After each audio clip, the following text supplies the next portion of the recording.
எங்கள் அம்மா எனக்கு ஃபஸ்ட்டு சொல்லிக் கொடுத்த ரெசிபி தேங்காய் துவையல். இது வந்து சாதத்தில் மிக்ஸ் பண்ணி சாப்பிட்லாம்.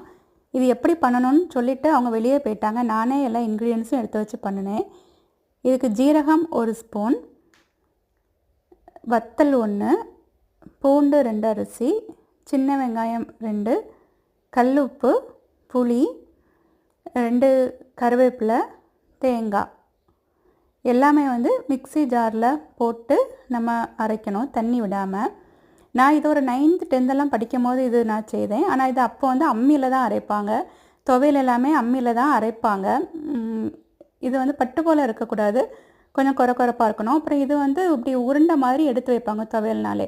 நான் இது ஃபஸ்ட்டு பண்ணும்போது இது எரிப்பு கூட ஆகிட்டு உடனே இதுக்கு சீனி வச்சு அரைச்சேன். சீனி டேஸ்ட் பார்க்கும்போது சீனியாக இருக்கேன்னு திரும்ப கொஞ்சம் வத்தல் வச்சேன். அப்புறம் அவனுக்கு மாற்றி மாற்றி பண்ணேன். எங்கள் அம்மா அப்பா வந்து சாப்பிட்டு இதுனா இனிப்பாக இருக்குது அப்படின்னு சாப்பிட்டாங்க. என்னுடைய